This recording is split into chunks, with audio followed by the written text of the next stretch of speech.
महेश जी की दो संतान है, बेटा अनिमेष और बेटी कीर्ति। अनिमेष कीर्ति से 6-7 साल बड़ा है। घर में सब कुछ हंसी खुशी चल रहा था, मगर 5 साल पहले महेश जी की पत्नी अनीता जी की तबीयत अचानक काफ़ी खराब रहने लगी। जांच कराने पर पता चला कि उन्हें बड़ी आंत का कैंसर है, जो काफ़ी फैल चुका है। काफ़ी इलाज कराने के बाद भी उनकी हालत में कोई सुधार नहीं हुआ। जब उन्हें लगने लगा कि अब वे ज़्यादा दिन जीवित नहीं रह पाएंगी, तो एक दिन अपने पति से बोली, मैं अब ज़्यादा दिन जीवित नहीं रहूंगी। कीर्ति अभी 15-16 वर्ष की है और घर संभालने के लिहाज से अभी बहुत छोटी है। मैं अपनी आंख बंद होने से पूर्व इस घर की जिम्मेदारी अपनी बहू को देना चाहती हूँ। आप जल्दी से अनिमेष की शादी करा दीजिए। महेश जी ने उन्हें बहुत समझाया कि वे जल्दी ठीक हो जाएंगी और जैसा वे अपने बारे में सोच रही है वैसा कुछ नहीं होगा। लेकिन शायद अनीता जी को यह आभास हो गया था कि अब उनकी जिंदगी की घड़ियां गिनती की रह गई है।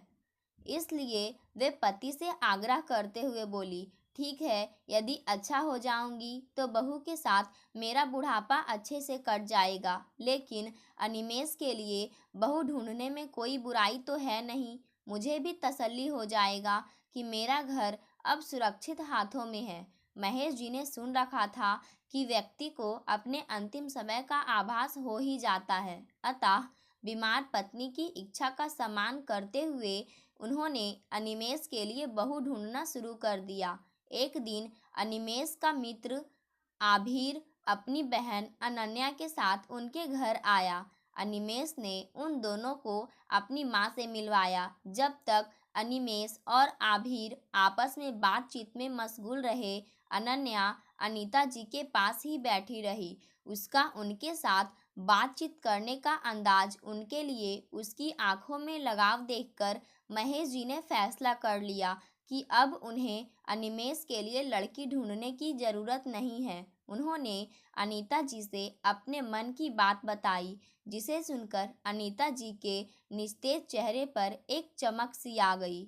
वे बोली, आपने तो मेरे मन की बात कह दी। अनिमेष को भी इस रिश्ते पर कोई आपत्ति नहीं थी। दोनों परिवारों की रजामंदी से अनिमेष और अनन्या की शादी तय हो गई। शादी के बाद जब मायके से विदा होकर अनन्या ससुराल आई, तो अनीता जी उसके हाथ में कीर्ति का हाथ देते हुए बोली, अनन्या, मैं मुंह दिखाई के रूप में तुम्हें अपनी बेटी सौंप रही हूँ। मेरे जाने के बाद इसका ध्यान रखना। अनन्या भावुक होकर बोली, मम्मी जी, आप ऐसा मत बोलिए, आपका स्थान कोई नहीं ले सकता। बेटा, सबको एक ना एक दिन जाना ही है, लेकिन यदि तुम मुझे यह वचन दे सको कि मेरे जाने के बाद तुम कीर्ति का ध्यान रखोगी, तो मैं चैन से अंतिम सांस ले पाऊंगी। माँ जी, आप विश्वास रखिए, आज से कीर्ति मेरी ननद नहीं, मेरी छोटी बहन है। बेटे के विवाह के 1-2 महीने के अंदर ही बीमारी से लड़ते लड़ते अनीता जी की मृत्यु हो गई। अनन्या हालांकि उम्र में बहुत बड़ी नहीं थी, लेकिन उसने अपनी सास को दिया हुआ वादा पूरे मन से निभाया। उसने कीर्ति को कभी अपनी ननद नहीं, बल्कि अपनी सगी बहन से बढ़कर ही समझा। बड़ी होती कीर्ति का वह वैसे ही ध्यान रखती जैसे एक बड़ी बहन अपनी छोटी बहन का रखती है। वह अक्सर कीर्ति से कहती, कीर्ति, बड़ी भाभी, बड़ी बहन और माँ में कोई भेद नहीं होता। कीर्ति के विवाह योग्य होने पर अनिमेष और अनन्या ने उसकी शादी खूब धूमधाम से कर दी। विवाह में कन्यादान की रस्म का जब समय आया, तो महेश जी ने मंडप में उपस्थित सभी लोगों के सामने कहा, कन्यादान की रस्म मेरे बेटे बहू ही करेंगे। विवाह के बाद विदा होते समय कीर्ति अनन्या से चिपक कर ऐसे रो रही थी जैसे वह अपनी माँ से गले लगकर रो रही हो। ननद भाभी का ऐसा मधुर संबंध देखकर विदाई की बेला में उपस्थित सभी लोगों की आंखें खुशी से नम हो आई। कीर्ति शादी के बाद ससुराल चली गई। दूसरे शहर में ससुराल होने के कारण उसका मायके आना अब कम ही हो पाता था।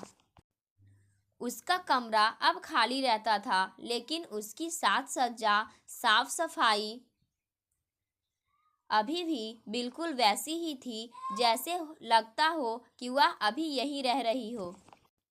अनिमेष के ऑफिस से लौटने के बाद अनन्या अपने और अनिमेष के लिए शाम की चाय कीर्ति के कमरे में ही ले आती, ताकि उस कमरे में वीरानगी ना पसरी रहे और उसकी छत और दीवारें भी इंसानी सांसों से महकती रहे।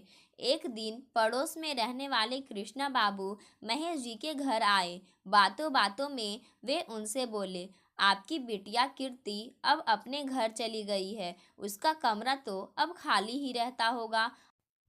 आप उसे किराए पर क्यों नहीं दे देते? कुछ पैसा भी जाता रहेगा। यह बातचीत अभी हो रही थी कि उसी समय अनन्या वहां चाय देने आई। ननद कृति से मातृतुल्य प्रेम करने वाली अनन्या को कृष्णा बाबू की बात सुनकर बहुत दुख हुआ।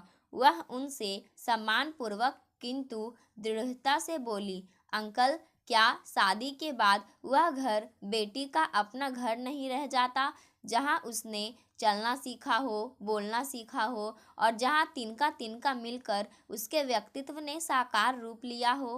अंकल, बेटी पराया धन नहीं, बल्कि ससुराल में मायके का सृजनात्मक विस्तार है। शादी का अर्थ यह नहीं है कि उसके विदा होते ही उसके कमरे का इंटीरियर बदल दिया जाए और उसे गेस्ट रूम बना दिया जाए या चंद पैसों के लिए उसे किराए पर दे दिया जाए।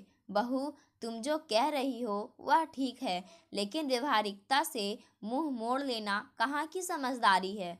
अंकल, रिश्तों में कैसी व्यवहारिकता? रिश्ते कंपनी की कोई डील नहीं है कि जब तक क्लाइंट से व्यापार होता रहे तब तक उसके साथ मधुर संबंध रखे और फिर संबंधों की इतिश्री कर ली जाए। व्यवहारिकता का तराजू तो अपनी सोच को सही साबित करने का उपकर्म मात्र है। तब कृष्णा बाबू बोले, लेकिन इससे बेटी को क्या मिलेगा? अंकल, मायका हर लड़की का पावर हाउस होता है, जहाँ से उसे अनवरत ऊर्जा मिलती है। वह केवल आश्वस्त होना चाहती है कि उसके मायके में उसके वजूद सुरक्षित है। वह मायके से किसी महंगे उपहार की आकांक्षा नहीं रखती और ना ही मायके से विदा होने के बाद बेटियां वहां से चंद पैसे लेने आती है, बल्कि वे हमें बेशकीमती शुभकामनाएं देने आती है, हमारी संकटों को टालने आती है, अपने भाई भाभी व परिवार को मोहब्बत भरी नज़र से देखने आती है। ससुराल और गृहस्थी के आकाश में पतंग बन उड़ रही आपकी बिटिया बस चाहती है कि विदा होने के बाद भी उसकी डोर जमीन पर बने, उस घरौंदे से जुड़ी रहे जिसमें बचपन से लेकर युवावस्था तक के उसके अनेक सपने अभी भी तैर रहे हैं। इसलिए हमने कीर्ति का कमरा जैसा था वैसे ही बनाए रखा है। यह घर कल भी उनका था और हमेशा रहेगा। कृष्णा बाबू बोले, लेकिन कमरे से क्या फर्क पड़ता है? मायके आने पर उसकी इज्जत तो होती ही है। अनन्या बोली, अंकल, यही सोच का अंतर है। बात इज्जत की नहीं, बल्कि प्यार और अपनेपन की है। लड़की के मायके से ससुराल के लिए विदा होते ही उसका अपने पहले घर पर से स्वाभाविक अधिकार खत्म सा हो जाता है। इसीलिए विवाह के पहले प्रतिदिन स्कूल कॉलेज से लौटकर अपना स्कूल बैग लेकर सीधे अपने कमरे में घुसने वाली वही लड़की जब विवाह के बाद ससुराल से मायके आती है तो अपने उसी कमरे में अपना सूटकेस ले जाने में भी हिचकिचाती है, क्योंकि दीवारें और छत तो वही रहती है, मगर वहाँ का मंजर अब बदल चुका होता है। लेकिन उसी घर का बेटा यदि दूसरे शहर में अपने बीवी बच्चों के साथ रह रहा तो भी यह मानते हो कि यह उसका अपना घर है, उसका कमरा किसी और को नहीं दिया जाता। आखिर यह भेदभाव बेटी के साथ ही क्यों? जो कुछ दिन पहले तक घर की रौनक होती है, यदि संभव हो तो बिटिया के लिए भी उस घर में वह कोना अवश्य सुरक्षित रखा जाना चाहिए, जहां नन्ही परी के रूप में खिलखिलाने से लेकर एक नई दुनिया बसाने वाली एक नारी बनने तक उसने अपनी कहानी अपने माता पिता भाई बहन के साथ मिलकर लिखा हो। हर लड़की की पीड़ा को स्वर देती हुई अनन्या की दर्द में डूबी बात को सुनकर कृष्णा बाबू को एक बारगी करंट सा लगा।